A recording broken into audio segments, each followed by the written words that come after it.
Good afternoon. बिल्कुल आखिरी का 1.5 घंटा कैसे रहता है उस पर तो नजरें रहेंगी ही, लेकिन मार्केट डे लो निफ्टी अभी काफ़ी ज़्यादा गिरावट के साथ कारोबार कर रहा है। आप देखिए 1.5% से ज़्यादा की गिरावट यहाँ पे। बैंक निफ्टी जो जैसा कि आप बता रहे थे रिलेटिवली आउट परफॉर्म करता नजर आ रहा था निफ्टी को, लेकिन आज के सेशन में वो भी नहीं होता हुआ दिखा।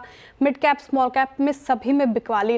लेकिन सवाल यहाँ पे ये अहम होता जा रहा है अनुज जी कि कल आपने मेंशन किया टैरिफ के ऊपर के पहले ये गिरावट हमें देखने को मिल रही है, तो यहाँ पे क्या करना चाहिए ट्रेडर्स और इन्वेस्टर्स को? ये एक टेम्पररी बेसिस में देखने को मिल रही है गिरावट, यहाँ पे ऐड किया जाए लॉन्ग टर्म के लिहाज से आप सही नज़र रखते हैं मार्केट पे, या फिर अभी अवॉइड है? नहीं देखिए, थोड़ा टफ सवाल है। पहले तो हम निफ्टी और बैंक निफ्टी पे क्या करना है अभी उसकी बात कर लेते हैं, उसके बाद मैं आपके इस सवाल का भी जवाब दूंगा। देखिए निफ्टी पर एक चीज़ समझ लीजिए, अब आप मार्केट में वापस एक रिस्क फैक्टर ओपन हो रहा है कि अब हम लोअर लेवल्स की तरफ जा रहे हैं और ये मार्केट बहुत जल्दी घूमती है। आपको याद होगा 22,150 पे बॉटम बनाने के बाद कितनी जल्दी 23,800 आया था। अब 23,800 से 23,150 आने में मार्केट को 3 दिन लगे हैं कुल मिलाकर 3 ट्रेडिंग सेशन लगे हैं मार्केट को। तो मार्केट में इसी तरीके के मूव्स इतनी जल्दी आते हैं। निफ्टी अब 10 डेमा के नीचे है और अब इसके बाद जो सबसे इंपॉर्टेंट सपोर्ट है वो है 23,100 से, एक बार आज का चार्ट दिखा दीजिए, 23,100 से 23,150 और हम वहीं पर हैं, ऑलमोस्ट वहीं पर हैं हम। यहाँ पर क्या है आपका 20 डे एक्सपोनेंशियल मूविंग एवरेज। अगर ये टूट गया, आज वापस इंटरडे रख दिया, अगर ये टूट गया 23,100 तो उसके बाद 22,800 तक कोई सपोर्ट नहीं है आपके पास। तो इसके लिए 23,100 का बचना ज़रूरी है। आई थिंक फ्राइडे को जिस तरीके से एफआईज ने वापस शॉर्ट्स ओपन किए थे, कुछ सेंस उनको लग रही थी कि मार्केट इस तरीके का मूव आई थिंक दिखाने वाला है। और निफ्टी ने आज क्या किया, नीचे खुला, फिर रेजिस्टेंस में फ्लैट जोन पर आया, जो हमारी से बात हुई थी कि फ्लैट जोन पर रेजिस्टेंस में लेगा और वहाँ से कोलैप्स कर गया।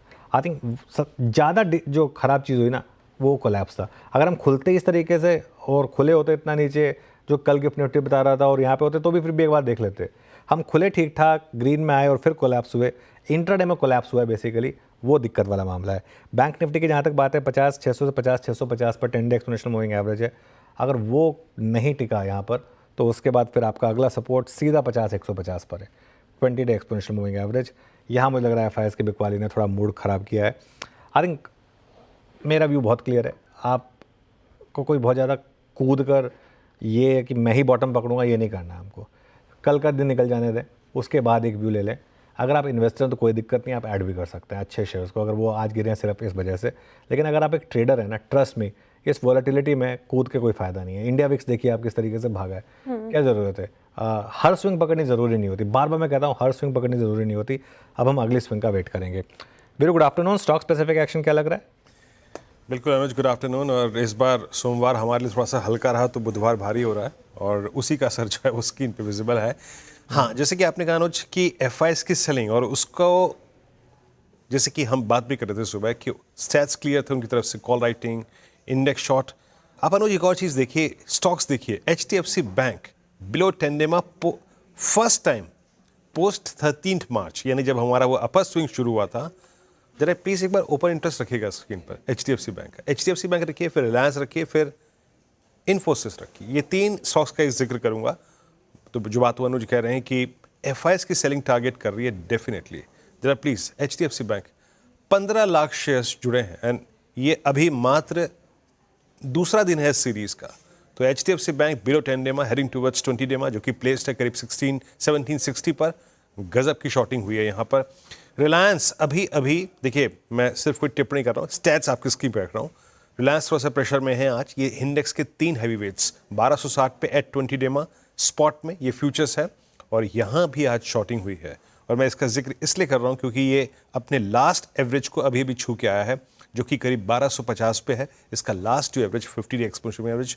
और तीसरा लेके आइए इन्फोसिस आपकी स्क्रीन पे आएगा 2.5% नीचे। और इन्फोसिस ने आज अपना इस दौर का एक नया लो क्रिएट किया।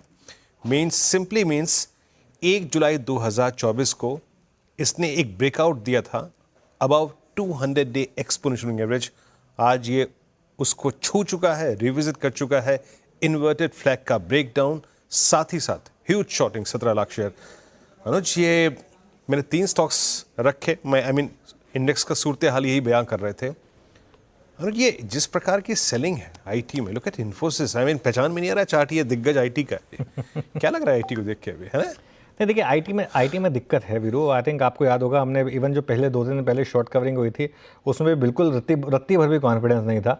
मैंने कभी इस रैली में भरोसा नहीं किया, क्योंकि ये एक सेक्टर है जहाँ पर दिक्कतें हैं। और देखिए, बाकी सब चीज़ें ना मैटर ऑफ कंजक्चर होती है। तो किसी का व्यू कुछ हो सकता है, किसी का व्यू कुछ हो सकता है। आईटी में सबका एक ही व्यू ये होगा कि अगर यूएस में मंदी आई, और अगर वो सेल्फ इम्पोज मंदी है, डोनाल्ड ट्रंप की खुद की इम्पोज की हुई मंदी है, अगर वो आई तो आईटी पे सबसे ज़्यादा इम्पैक्ट पड़ेगा। सिंपल, सबसे पहले लोग डिस्क्रिशनरी स्पेंडिंग बंद करेंगे ना। सिंपल चीज़ है, अगर हमारे यहाँ पर अगर कल को बाई चांस कुछ हो जाए तो आप सबसे पहले उस चीज़ पर खर्चा कम करेंगे ना जिसके बिना काम चल सकता है आपका। तो ऑब्वियसली डिस्क्रिशनरी स्पेंडिंग में आईटी आता है मेनली। तो इसके लिए आईटी पर प्रेशर आना बिल्कुल वाजिब है। अच्छा, एक और चीज़ होती है आईटी में हम भूल जाते हैं कि स्टॉक प्राइस क्या होते हैं। EPS into price to earnings.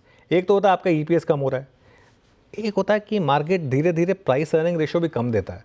अगर आपको उस मदर मार्केट में ही प्रॉब्लम लग रही है तो आप उसमें वैल्यूएशन भी कम देते हैं उसकी।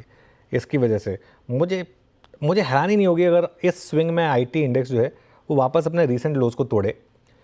अगर आप इन्वेस्टर हैं तो एक अच्छा टाइम होगा अगले कुछ हफ्तों में, महीनों में एसआईपी करने का, क्योंकि एग्जैक्ट बॉटम आप कभी नहीं पकड़ पाएंगे और अभी आपको अच्छे रेट मिलेंगे। लेकिन अगर आप एक ट्रेडर है ना, तो अभी के लिए भूल जाइए कि बहुत जल्दी बहुत ज़्यादा आप पैसा बना पाएंगे लॉन्ग ट्रेडिंग में इन स्टॉक। जैसा आपने बोला, इन्फोसिस की शक्ल सूरत पहचाननी मुश्किल होगी। ये वही स्टॉक है जो अब बेस्ट इन क्लास नंबर लेकर आया था पिछले क्वार्टर में, जिसने 2000 का हाई लगाया था। आई थिंक रिसेंट हाई 2000 का था, 2000 से 1500, मतलब आप इमेजिन करिए 25% की करेक्शन आ चुकी है इन्फोसिस में।